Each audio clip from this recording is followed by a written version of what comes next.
Le mouvement Gilets jaunes, c'est quelque chose de magnifique parce que c'est populaire, mais c'est aussi très complexe. Donc du coup, on a décidé, pour arrêter d'être divisé, de faire en sorte que que tout le monde puisse s'exprimer, donc tout le monde, et du coup ici on collecte les revendications, tout le monde peut mettre son avis selon des thèmes, parce que ce sera pour le classement, le traitement des informations, ce sera plus simple, mais on a aussi des équipes qui font le tour de l'île pour ceux qui ne peuvent pas venir. On communique aussi par les réseaux sociaux et on a mis en place d'ailleurs, on en profite, une adresse email où vous pouvez envoyer vos revendications, contact@giletsjaunes.re, donc qui permet vraiment là à tout le monde de s'exprimer sans qu'un petit groupe s'accapare à chaque fois la parole. Donc ça c'est un super point.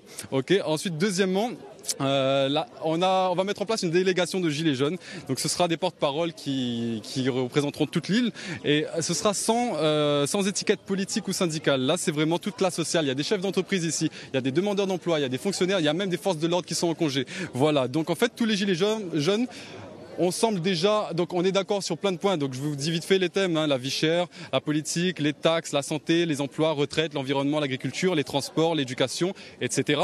Et on est déjà d'accord pour vous communiquer 2 points très importants.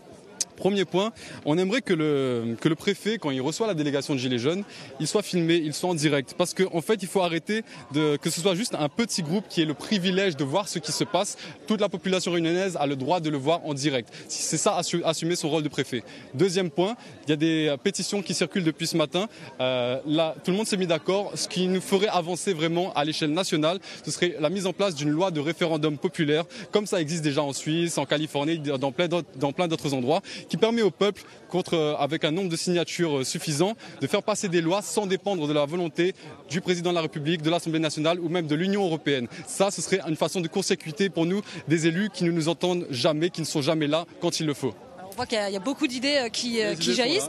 Il y a énormément de personnes qui ont, il y a beaucoup de soutien ici encore à la préfecture. Alors énormément de personnes ont commencé à donner donc des revendications. Comment vous allez faire pour traiter tout ça, pour pouvoir synthétiser? Alors super qu'on soit en direct. Merci d'avoir un média qui ne nous censure pas. Ça fait très plaisir. Donc là, on peut dire on a déjà des équipes qui sont en train de se coordonner parce que ce traitement de l'information sera énorme, mais c'est important que tout le monde puisse dire ce qu'il a à dire. Donc on a une équipe déjà d'à peu près 20 personnes qui ce soir dès 21h vont commencer à plancher dessus.